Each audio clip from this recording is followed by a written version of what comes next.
My normal day at home probably isn't that normal. I don't really keep much of a schedule. It depends on if I had an event recently or what time I spend doing things, but I try to do gym in the morning, normally just weights, get home, maybe relax a bit, stream, watch events if I'm not working an event, something like that, walk the dog, spend some time with my fiance, just do some normal things. I try to, when I'm home, because we're not home much, I try to make that as much time of relaxing and actually being in my house rather than being away from it. I think a holiday at the moment for me is being home rather than being traveling. Preparing for tournament, I guess it depends on what kind of tournament it is. For some of the biggest tournaments, when we do the majors and stuff like that, there's a lot of teams that you don't see every single event. So the preparation for that needs to go a little bit more in-depth, a little bit more detailed, because when you're looking at just the top teams that you see at all the events regularly, I've already got plenty of notes on them. I've already spoke to them so many times. I have an Excel sheet, which basically is like per team, and then broken down into like per player, achievements, results, anything notable, stat lines, records, something we can bring up in the interview, something we can use to drive conversation. But the major's always a little bit harder. Often I go and speak to someone I know from that region. It's like the Asian region or America's region, a new team, some people from Brazil, for example, and see what information they've got for us on some of the new players and new teams coming up. But prep even comes down to now using tools that we've got online where you can watch demos back, see positions players are in. I try to now keep a log of what players are playing what position to see if they change, because teams obviously move things around, and that's an important change we need to note and find out why did they make that change. You also even look at seating. If they sit obviously in the same positions, some players move the position they sit in every now and again. Maybe it's because they play on a certain bomb site with each other. Maybe the in-game leader wants to see someone. So every little detail you have to look at like that. My favorite map is still not in CS2, but we did see it in the Cologne show match. It's Train. It's been Train ever since the 1.6 days. It is the best map possible. I think it's the most creative map.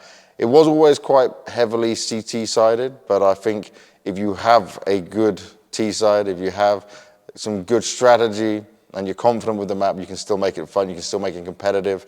I remember many great games on that map as well. Some of the Astralis Na'Vi ones back in the day, the Faze ones, VP as well. I would love to see it back in CS2. Fingers crossed it'll come soon. Remove Vertigo, add Train, let's go. Biggest disappointment in 2024. I think the obvious one is probably Falcons, because this was meant to be built as a super team and they're not very super right now.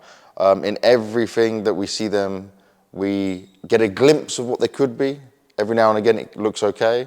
They get maybe a result and you say, oh, this is on the right track. But then when they come up against a tough team, when they come up against some pressure, they seem to crumble. It's got a lot of great names on. It's got a couple of legendary names on in terms of players. But right now they lack something. Maybe it's hunger, maybe it's desire to still win, maybe it's just they're not meshing together as players. We don't know the answer just yet. Zonic doesn't know the answer and he can't figure it out.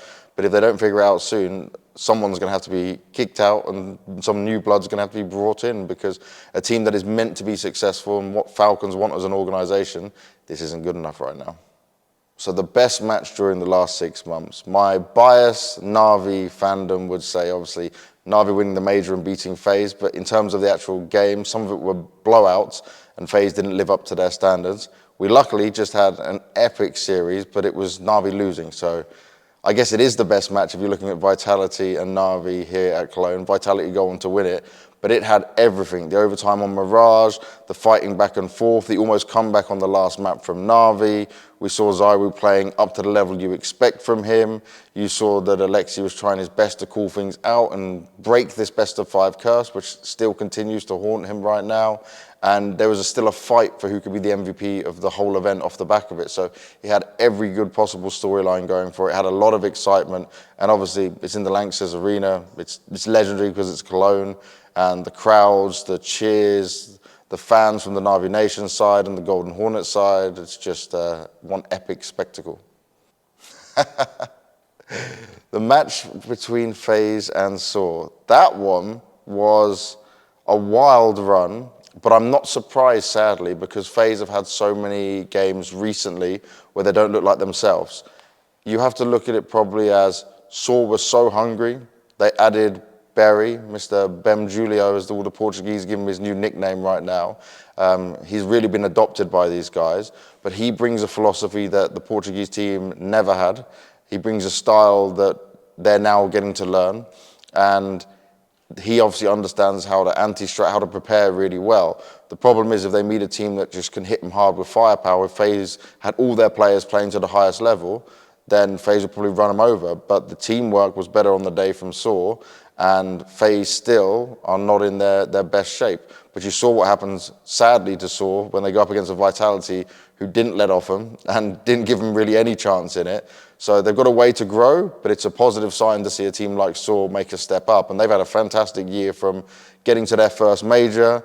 You've got Muteris and Roman, who now 10 years of trying to get to Cologne, go to the arena finally and prove that old people like us can still do it. I don't think they'll mind me calling them old. We're on a similar age group. But yeah, they've done something that no one thought was possible, and they've become the first Portuguese team to go and do these crazy good feats. The best player of 2024, if it was before Cologne, I would have said m0NESY, because he individually right now, I think, is the one who understands the game the best, hits the most amazing shots and impressive fights all the time, and he seems to understand the game, and I think he loves the game more than anyone right now. I still believe he's playing the most out of any pro player I know. Donk was obviously in conversation, but as you bombed out so badly twice now, he's quickly slipping away. And ZywOo was in third until Cologne, but this could change things for him. If Vitality can continue to have some consistency in the playoffs, it could put him there. So I can't give you one name just yet. I'd say m0NESY and ZywOo, it's going to be between those two when it comes down to the end of the season. So the top spot for the year in terms of ranking, this is an interesting one because Vitality obviously have been very consistent in making it through playoffs. This Cologne win's going to help them, but there's still only one trophy for them. They're Na'Vi on the other side. They've now had 2 trophies, pretty big ones, the World Cup and also the Major. And depending on what happens throughout the rest of the year, we could see maybe if they can get another tournament win, if they can continue to be in grand finals. They've had 3 grand finals in a row as well, which is crazy. And considering the players they have and how this team is built very differently in terms of structure, I'd probably give them the edge coming into it. But I think it's such a close race that it'll all come down to like World Final and the Major before we can really understand it. But fingers crossed it's Na'Vi. Probably going to have to give it to Alexi because he's done something which people thought his career was over, people thought he would have no chance to be this god-tier leader, and he's taken a team of players who, most of them didn't play at this top level. It was only Bit with a real bit of experience, should we say, but it was the rest of them who came together and he's made them believe, and they believe in him and he believes in them, and it's made them have success that so many of us didn't even predict possible. Me as the ultimate Na'Vi fan thought they would maybe be just okay fighting within the top 10. Well, they've been the #1 team in the world, they've been major champions, they've stayed consistent, and I think just it shows other teams like G2 and NIP were really stupid because they let him go. They didn't give him a chance. They were quickly to brush him aside. But obviously something that's working for Alexi is whatever happens between him and Blade. And I think that's given him a massive advantage. And he said himself from Cologne that like he owes all of this to Na'Vi because they gave him a chance and he's been able to make the most of it. The best AWP of 2024. This is harder because a lot of AWP players are not just using the AWP as much. It feels like so many of these AWPers are using a rifle more because of the way CS2 plays out and how different the game is. If I look at like someone such as Wonderful, during the Cologne Grand Final, you saw him better with the rifle than the AWP. ZywOo himself was for a while picking up the rifles more and having some success with it, but he is a very versatile player, he always has been.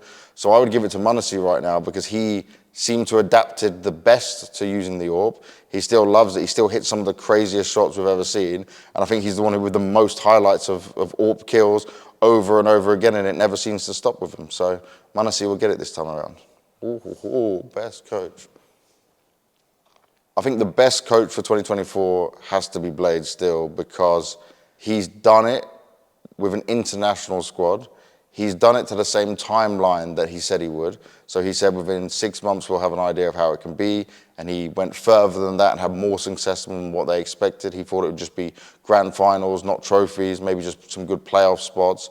But he's taken players who are not at the best, they were not with the most experience, they were not the ones who were looked at as superstar players, and he's put these pieces together, he's put them into his system, and he's made it work. And you have to remember, he's been hand-picking these players.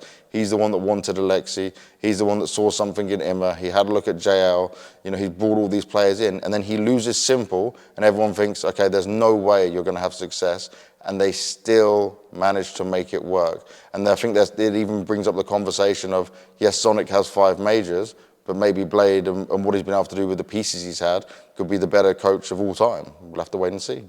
The most popular skin of 2024, and I'm doing this just off of memory of what I see most players with, everyone's been going crazy for the Wild Lotus. It is very beautiful as well, but it's one that stands out, and a lot of players have been having crafts with it. I've seen a lot of people who are traders give it to professional players to use and lend it to them to be played across events.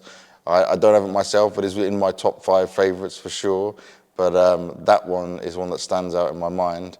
But I still think one of the iconic ones, if it's an AWPA, would be the Dragon Lore, of course. The best case opening site. That's such a tricky one. I wonder what we could say with that. No, of course, that's easy. That one is SkinClub.